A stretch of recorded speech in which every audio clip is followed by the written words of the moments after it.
नमस्कार बच्चों, कैसे हैं आप सब। आशा करती हूँ आप सभी अच्छे होंगे, स्वस्थ होंगे, खुश होंगे और अपनी पढ़ाई भी अच्छे से कर रहे होंगे। जैसा कि आप सभी जानते हैं, मैं हूँ आपकी हिंदी की अध्यापिका और मैं स्वागत करती हूँ आप सभी का आईसीटी वर्चुअल क्लासरूम में। और आज हम यहाँ पर एकत्रित हुए हैं पढ़ने के लिए क्लास 7th की हिंदी। हम पढ़ रहे हैं यहाँ पर हमारे हिंदी व्याकरण का टॉपिक शब्द विचार। तो देखिए, ये क्लास जो है हमारी अरेंजमेंट की क्लास है, यानी कि यहाँ पर आप जो है इससे पहले मैथ्स पढ़ते हैं, लेकिन आज हम यहाँ पर हिंदी पढ़ रहे हैं और हिंदी का ये हमारा सेशन चलेगा और उसके बाद जो नेक्स्ट सेशन होगा उसमें भी हम यहाँ पर हिंदी पढ़ेंगे, अपना जो हमारा सब्जेक्ट है। ठीक है ना। तो यहाँ पर हम हिंदी व्याकरण पढ़ रहे हैं और हिंदी व्याकरण में हमने अपने लास्ट सेशन में जो हमारा पहला जो चैप्टर था जिसमें हमने भाषा, लिपि और व्याकरण के बारे में जाना, और व्याकरण में हमने सबसे पहले यहाँ पर जो व्याकरण के भेद होते हैं, ठीक है ना, व्याकरण के जो अंग होते हैं, 3 मुख्य अंग व्याकरण के जो थे उनके बारे में हमने यहाँ पर पढ़ा। तो 3 मुख्य अंग कौन कौन से थे यहाँ पर व्याकरण के, कोई बता सकता है मुझे? व्याकरण के मुख्य 3 अंग कौन कौन से बताए थे मैंने? व्याकरण किसे कहते हैं, व्याकरण की परिभाषा और व्याकरण के मुख्य 3 अंग, 3 भाग। तो देखिए, हमने यहाँ पर कहा था कि हम पढ़ रहे हैं यहाँ पर भाषा, लिपि और व्याकरण में हमने कहा था कि हम व्याकरण को कहते हैं कि व्याकरण वह शास्त्र है जिसमें हम भाषा के शुद्ध रूप प्रयोग का ज्ञान करते हैं, भाषा के शुद्ध रूप एवं उसके प्रयोग का ज्ञान करते हैं कि कैसे हम भाषा को शुद्ध रूप में उच्चारित करेंगे और कैसे हम उसका फिर प्रयोग करेंगे, कैसे हम उसको लिखेंगे। ठीक है ना। तो इस तरह से क्या था कि यहाँ पर हमने जो हमारा भाषा से संबंधित जो टॉपिक था वो पूरी तरह से कंप्लीट हो गया था, यानी कि उसमें हमने भाषा के बारे में, भाषा के रूपों के बारे में, लिपि के बारे में, बोलियों के बारे में और साथ ही यहाँ पर हमने व्याकरण के बारे में जो चीजें पढ़ी थी उसमें हमने क्या जाना था कि व्याकरण के 3 अंग होते हैं। सबसे पहले व्याकरण की परिभाषा और उसके बाद व्याकरण के 3 अंग, वर्ण विचार, शब्द विचार और वाक्य विचार।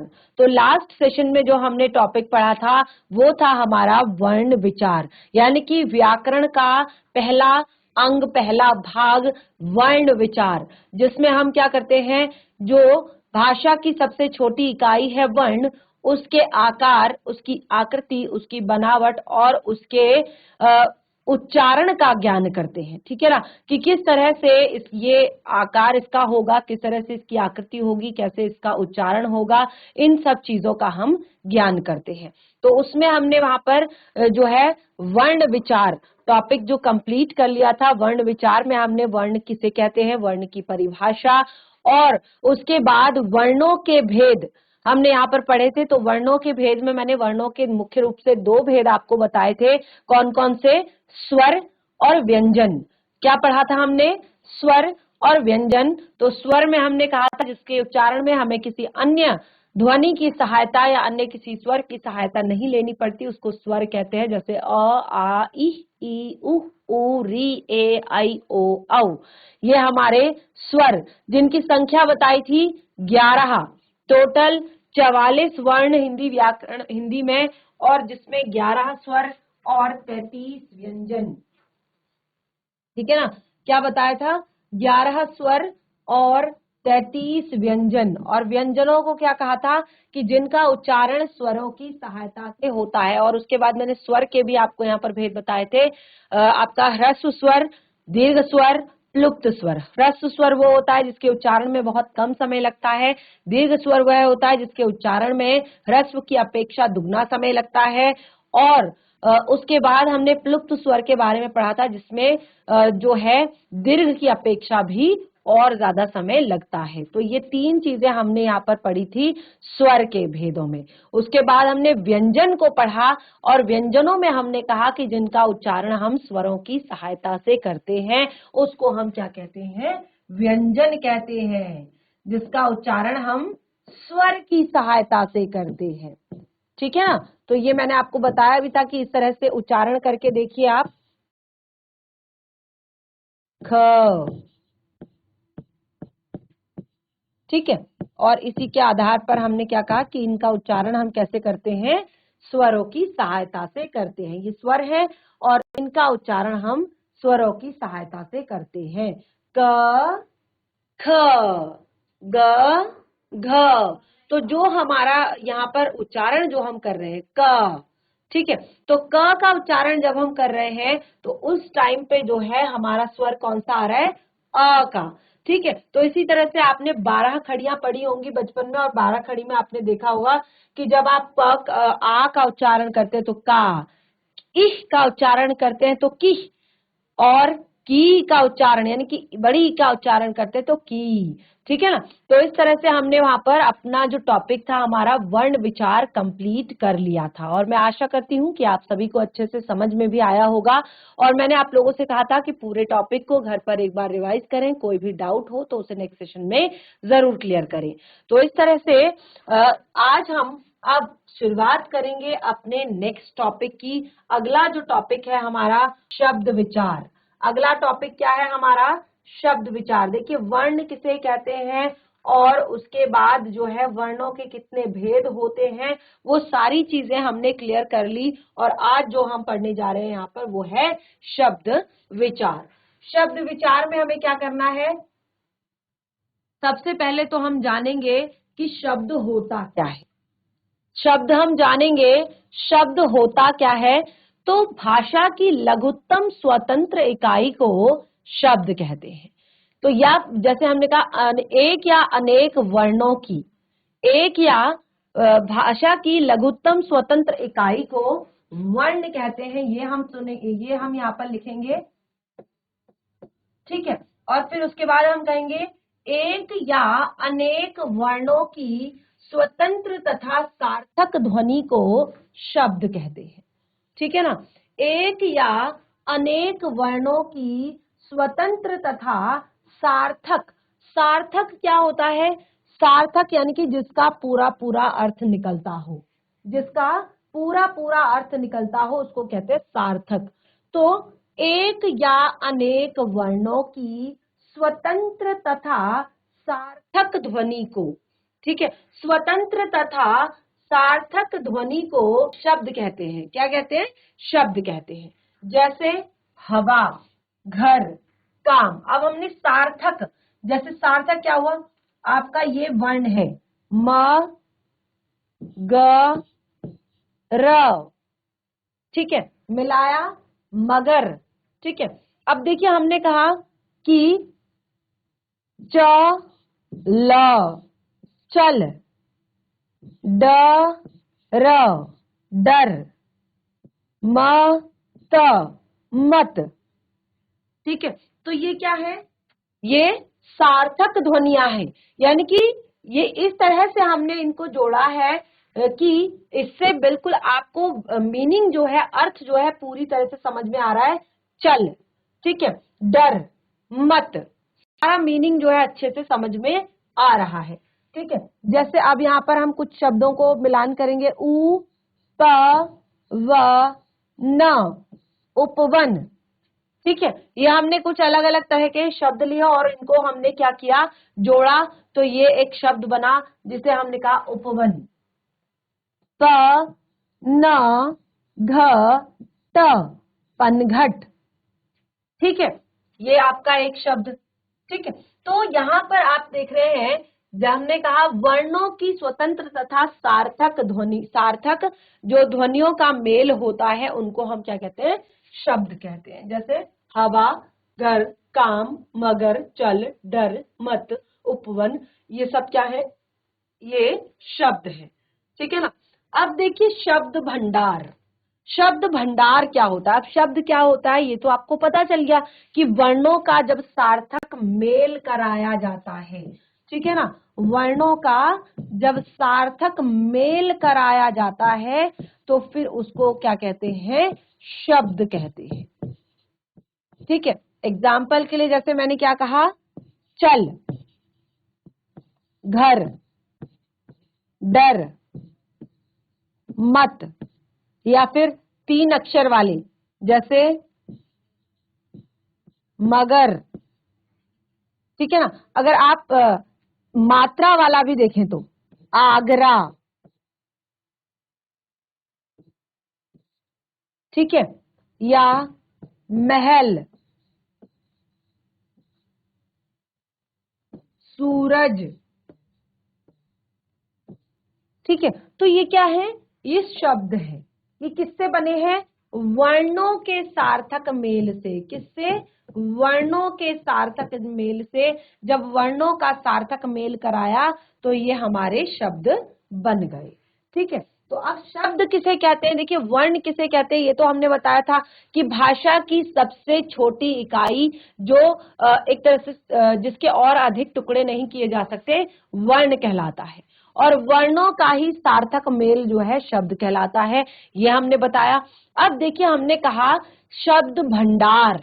शब्द भंडार किसे कहते हैं, शब्दों का भंडार। ठीक है, किसी भी, अब ध्यान पूर्वक समझिएगा जरा इसको, इस चीज को जरा सा ध्यान पूर्वक समझिएगा। किसी भी भाषा में प्रयुक्त हो रहे या हो सकने वाले, ठीक है, किसी भी भाषा में, फिर वो चाहे अंग्रेजी हो, उर्दू हो, ठीक है, पंजाबी हो, गुजराती हो, हिंदी हो, किसी भी भाषा में प्रयुक्त हो रहे, किसी भी भाषा में जो शब्द प्रयुक्त हो रहे होते हैं या हो सकने वाले, जो हो सकते हैं, या तो हो रहे हैं और या हो सकते हैं, उनको क्या कहा जाता है, उस शब्दों के समूह को, उस भाषा का शब्द भंडार कहा जाता है। उस भाषा का क्या कहा जाता है, शब्द भंडार कहा जाता है। जो शब्द प्रयोग हो रहे हैं और जो शब्द प्रयोग हो सकते हैं, उस भाषा का शब्द भंडार कहा जाता है। फिर वो चाहे संस्कृत भाषा हो, अंग्रेजी भाषा हो, हिंदी भाषा हो, पंजाबी हो, महाराष्ट्र जो हो, कन्नड़ हो, मलयालम हो, ठीक है, उर्दू हो, उसमें जितने भी आपके शब्द प्रयोग होते हैं और जो हो सकते हैं, उनका एक तरह से समूह उस भाषा का शब्द भंडार कहा जाता है। अब क्या होता है कि जब सभ्यता का विकास होता है, ठीक है ना, सभ्यता का विकास जब होता है तो उस भाषा में नए नए शब्द जो है बढ़ते जाते हैं और कुछ शब्द जो है हटते जाते हैं। सभ्यता का विकास, ठीक है। अब सभ्यता के विकास में अगर मैं आपको एग्जाम्पल दूं, उदाहरण दूं, तो आजकल हम क्या कहते हैं, पैसों को रुपए, पैसे, नोट, ठीक है, या चेंज, रेजगारी। लेकिन जो पहले के टाइम में जो चीजें पैसे के तौर पर यूज हुआ करती थी, उनको हम क्या कहते थे, जैसे दमड़ी, कौड़ी, फूटी कौड़ी, ठीक है ना। एक जो कहावत नहीं चलती, आपने देखा होगा कि एक फूटी कौड़ी नहीं दूंगा तुझे, तो ये किस पर चला, ये उस टाइम के जो पैसे होते थे, ठीक है ना। और ये सारी चीजें, और आपने देखा होगा कि पैसा, 10 पैसा, 50 पैसा, 20 पैसा, 5 पैसा, ठीक है ना। तो ये सब चीजें जो है आना, ये सब उसी टाइम से चला, ये उस टाइम के ये शब्द थे। लेकिन अब जो है सभ्यता का विकास हो गया, चीजें काफी आगे बढ़ गई, तो अब हम ये सब चीजें यूज नहीं करते हैं। अब हम क्या करते हैं, या तो हम प्रयोग करते हैं रुपए, ठीक है, या फिर हम प्रयोग करते हैं आपका पैसे, ऐसे शब्दों को, ठीक है। अब देखिए जो उस टाइम पे जो है जो ये शब्द, जैसे मैंने आपको बताया कि उस टाइम पे इस तरह के शब्द जो है थे और अब ये शब्द नहीं है। तो जैसे जैसे सभ्यता का विकास होता है, अब मुझे लगता है कि उस टाइम पे जो है कंप्यूटर, जो कंप्यूटर शब्द है, इसको कोई नहीं जानता होगा, ठीक है ना। तो कंप्यूटर शब्द को उस टाइम पे कोई नहीं जानता होगा, लेकिन आज जो है सब जानते हैं, ठीक है। तो इस तरह से क्या है कि जो ये सब चीजें हैं, सभ्यता के विकास के साथ शब्द जो है कुछ जुड़ते गए, कुछ हटते गए। कुछ चीजें जो पहले यूज होती थी वो अब यूज नहीं होती है, जो अब यूज होती है वो पहले यूज नहीं होती थी। यानी कि समय के साथ जो है चीजें बदलती गई। अब आपने देखा होगा कि हम बहुत सारे ऐसे नए शब्द हमें कई बार सुनने को मिलते हैं, अरे यार इससे पहले तो हमने ये नहीं सुना, ठीक है ना। आपने देखा होगा जैसे ये इससे पहले हमारी जो एक महामारी आई थी, ठीक है ना, तो ऐसा नहीं कि वो शब्द एग्जिस्ट नहीं करते, वो शब्द नहीं थे, लेकिन हमने क्वारंटीन, ठीक है ना, और आपका बहुत सारे ऐसे शब्द हमने पहली बार सुने, ठीक है। ऐसा नहीं है कि वो पहले से यूज नहीं होते थे, लेकिन हमने पहली बार सुने, चलन में पहली बार आए, और अब तो वो आम हम एक तरह से हमारी बोलचाल की भाषा में प्रयोग किए जाते हैं। तो यहाँ पर हमने देखा कि कुछ शब्द, जैसे अब यहाँ पर देखिए कुछ एग्जाम्पल हैं कि कुछ हटते रहते, जैसे किलो। किलो जो शब्द है, आजकल हम जो लिक्विड चीजें होती है उनके लिए लीटर का प्रयोग करते हैं, ठीक है ना। और जो पहले तोलने के लिए क्या होता था, जैसे मैंने बताया, तोलने के लिए भी अलग अलग तरह की चीजें होती थी। आपने देखा होगा पाई, ठीक है ना, पाई, या जो आपके पहाड़ में हम प्रयोग करते हैं माना, ठीक है, माणा। तो ये सब चीजें क्या होती थी, ये पहले के टाइम पे तोलने के लिए प्रयोग की जाती थी। अब तोलने के लिए क्या प्रयोग किया जाता है, किलो का, किलोग्राम का, ठीक है ना। कोई भी चीज कैसे तोली जाती है, किलोग्राम में, जहां 1000 ग्राम वहां पर 1 किलोग्राम, ठीक है ना। और जैसे मैंने बताया कंप्यूटर, ये भी आपका नया शब्द है, तोला, छटाक, ये सब पुराने शब्द हैं, ठीक है। तो कुछ शब्द आपके हटते गए और कुछ शब्द आपके नए जुड़ते जाते हैं सभ्यता के विकास के साथ हमारे शब्द भंडार में। और अब ये शब्द भंडार किसी भी भाषा का हो सकता है, हिंदी का हो सकता है, अंग्रेजी का हो सकता है, संस्कृत का हो सकता है, किसी भी भाषा का हो सकता है। तो अब देखिए, जैसे मैंने यहाँ पर आपको बताया कि कुछ चीजें जो हैं, जो पहले थी और अब नहीं है, और जो अब है वो पहले नहीं थी, तो ये है हमारा शब्द भंडार। और शब्द क्या होते हैं वो मैंने आपको बता दिया। अब आता है शब्दों का वर्गीकरण। अब जो मैंने आपको बताया कि हम यहाँ पर जो पढ़ रहे हैं व्याकरण, अब सबसे मेन चीज आती है आपकी यहाँ पर, ठीक है ना। अब यहाँ से जो हमारा ये टॉपिक स्टार्ट हो रहा है, ये काफी लेंदी टॉपिक चलने वाला है हमारा, और इसमें आपको काफी चीजें बहुत अच्छे से समझनी है, ठीक है ना। काफी अच्छे से आपने समझनी है, और हो सके तो चाहे फेयर नोटबुक में करें, चाहे रफ नोटबुक में करें, नोट जरूर करें, ठीक है ना। तो जीआईसी भागलपुर में काफी सारे बच्चे मुझे यहाँ पर दिखाई दे रहे हैं, और जैसे कि मैंने कहा कि ये बहुत ही महत्वपूर्ण टॉपिक हमारा यहाँ पर से स्टार्ट होने जा रहा है, तो जिसमें मैंने आप लोगों को बताया शब्दों का वर्गीकरण। अब देखिए, अगर देखा जाए तो शब्दों का वर्गीकरण बहुत अलग अलग तरह से किया है। कैसे किया है, जरा ध्यान पूर्वक देखें। सबसे पहले किया है अर्थ की दृष्टि से, यानी कि उस शब्द का मीनिंग किस तरह का निकल रहा है उसकी दृष्टि से उसका वर्गीकरण किया गया।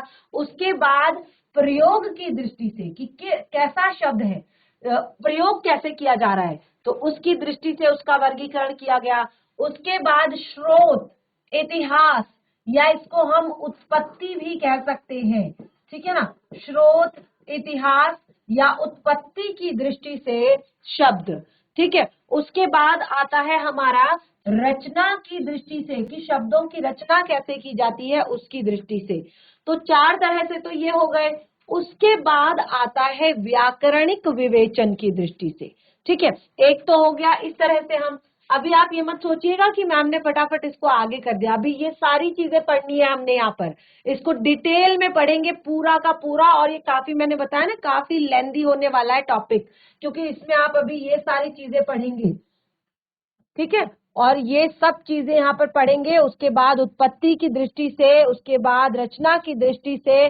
तो ये सब चीजें मैं आपको बता रही हूँ कि शब्दों का वर्गीकरण कितने तरह से किया गया है, ठीक है। तो 4 तरह से तो ये मैंने आपको बताया, अर्थ की दृष्टि से, प्रयोग की दृष्टि से, स्रोत की दृष्टि से, रचना की दृष्टि से, और उसके बाद आता है सबसे मेन व्याकरणिक विवेचन की दृष्टि से।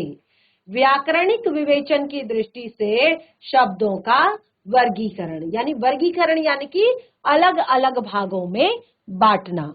अब देखिए, जो हमारी हिंदी भाषा है ना, यहाँ पर जो व्याकरण है व्याकरण में पूरे का पूरा जो हमारा व्याकरण है, जो एक शब्दकोश कह सकते हैं पूरा, तो जब शब्द वाक्यों में प्रयोग होते हैं तो वो व्याकरणिक नियमों से बंधकर अलग अलग कार्य करने लगते हैं। अब हमने क्या कहा कि जाहिर सी बात है, जो हम शब्द बनाते हैं, जो शब्द बनते हैं, वो कभी ना कभी वाक्य में प्रयोग होते हैं। तो जब वो वाक्य में प्रयोग होते हैं तो वो अलग अलग प्रकार के कार्य करने लगते हैं।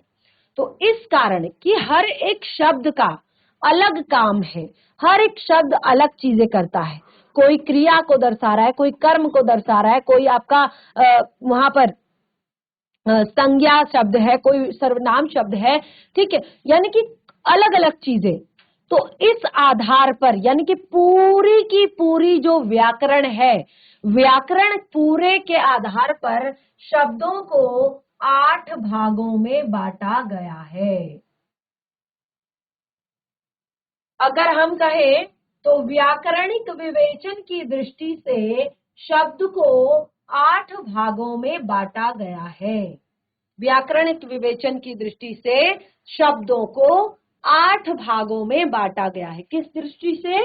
व्याकरणिक विवेचन की दृष्टि से, ठीक है। वैसे तो मैंने यहाँ पर क्या बताया कि 4 तरह से हम इनको बांटते हैं, लेकिन जो सबसे मेन चीज है वो है व्याकरणिक विवेचन। तो उसके आधार पर शब्दों को 8 भागों में बांटा गया है, और वो 8 जो है उनको फिर क्या किया समझने के लिए, 4 को एक तरफ लिख दिया और 4 को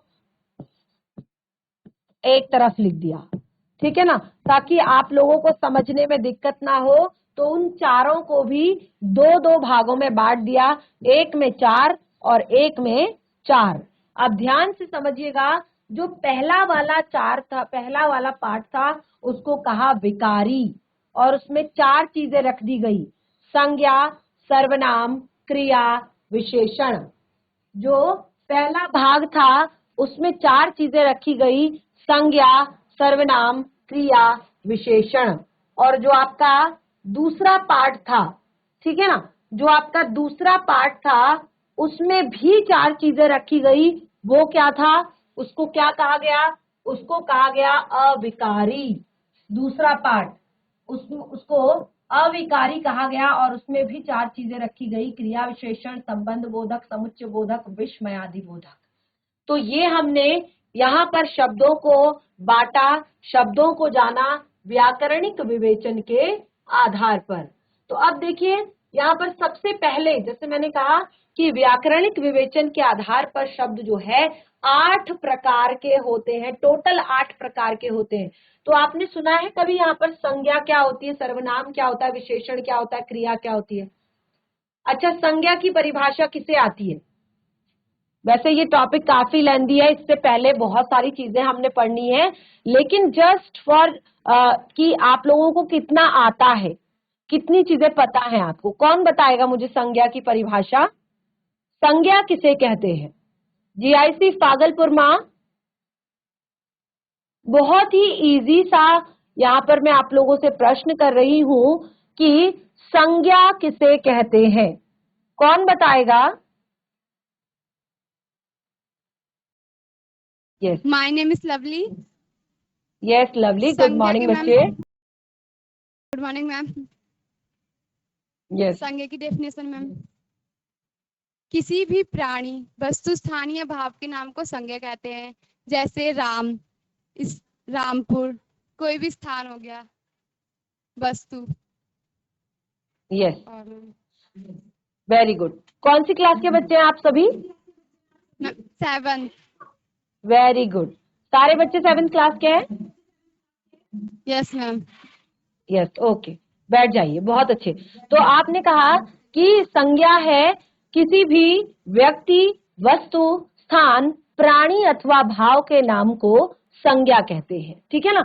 और हम संज्ञा हमने कैसे कहा? देखिए, हम शुरुआत कहाँ से करते हैं संज्ञा की?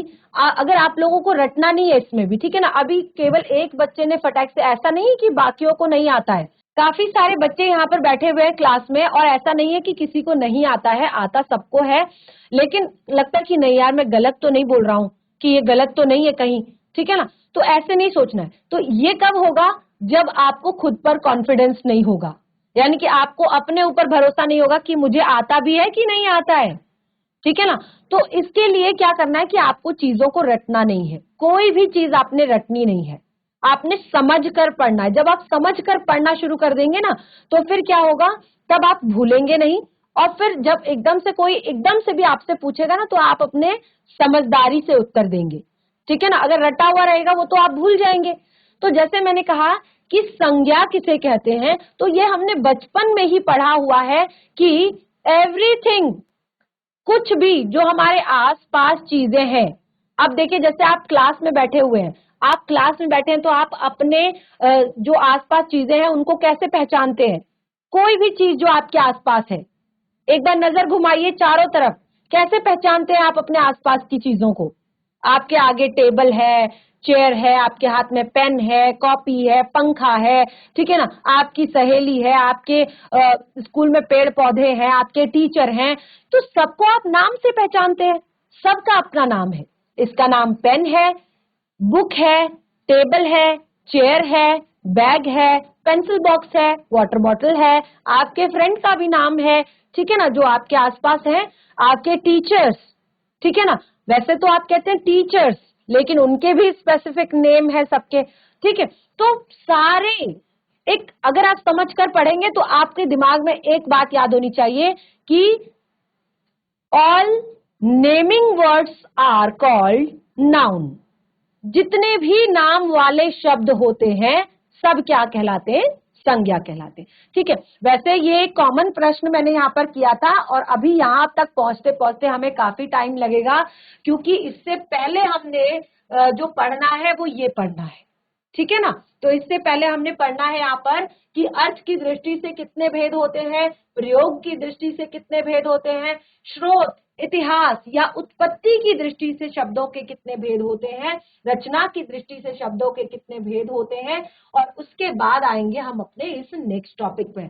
और ये जो आपका टॉपिक होगा ना बच्चे, ये आपको एक तरह से यहाँ पर आप व्याकरण के आधे से ज्यादा टॉपिक कवर करने वाले हैं, और सबसे ज्यादा महत्वपूर्ण है ये सारे टॉपिक। तो इसीलिए यहाँ पर जितना हो सके क्लास को अटेंड करें जब हम यहाँ पर पहुंचेंगे, और नोट भी करें चीजों को जो जो मैं लिखवाऊंगी, क्योंकि जैसे कि मैंने बताया ये पूरा आपको हर बार पढ़ने को मिलेगा, हर जगह मिलेगा कि व्याकरणिक विवेचन के आधार पर शब्दों को 8 भागों में बांटा गया है, और उन 8 को समझने के लिए 2 अलग अलग भागों में बांटा गया है, यानी कि 4-4 का ग्रुप बनाया गया है। पहले को कहा विकारी, जिसमें सारे विकारी शब्द, अब यहाँ पर ये टॉपिक जो है पूरा अलग से टॉपिक है, विकारी शब्द। विकारी क्या होते हैं, विकारी शब्द किसे कहते हैं, अविकारी शब्द पहले सुने हैं आपने, विकारी और अविकारी शब्द किसे कहते हैं, सुने हैं, एक बार हैंड रेस करके बताएंगे मुझे खाली, पहले सुना है या नहीं सुना है, नहीं सुना है किसी ने। विकारी शब्द अविकारी शब्द किसे कहते हैं, नहीं सुना है, किसी ने नहीं सुना है। तो यहाँ पर हम पढ़ेंगे विकारी किसे कहते हैं, और उसमें हम ये 4 चीजें पढ़ेंगे, संज्ञा, सर्वनाम, विशेषण, क्रिया। और उसके बाद हम पढ़ेंगे अविकारी शब्द किसे कहते हैं, जिसमें हम पढ़ेंगे क्रिया विशेषण, संबंध बोधक, समुच्चय बोधक एवं विस्मयादि बोधक, ठीक है। तो ये टॉपिक हमारा काफी इंटरेस्टिंग होने वाला है और काफी लेंदी भी होने वाला है। और जो नेक्स्ट सेशन में हम पढ़ेंगे, ध्यान पूर्वक समझिएगा, नेक्स्ट सेशन में जो हम पढ़ेंगे वो होगा हमारा शब्दों का वर्गीकरण अर्थ की दृष्टि से, प्रयोग की दृष्टि से, स्रोत, इतिहास या उत्पत्ति की दृष्टि से, और रचना की दृष्टि से। तो जो भी पढ़ाया जाए उसको थोड़ा बहुत नोट जरूर करें, और नेक्स्ट सेशन में भी क्लास अटेंड करने की कोशिश करें। नेक्स्ट सेशन भी हमारा हिंदी का ही होने वाला है, और उसमें हम यहाँ से जो है पढ़ना शुरू करेंगे, पढ़ना स्टार्ट करेंगे शब्दों के वर्गीकरण को, यानी कि शब्द कितने प्रकार के होते हैं। तो इस तरह से हमारा सेशन यहीं पे समाप्त होता है। हम मिलेंगे हमारे नेक्स्ट सेशन में, तब तक के लिए धन्यवाद। आपका दिन शुभ हो।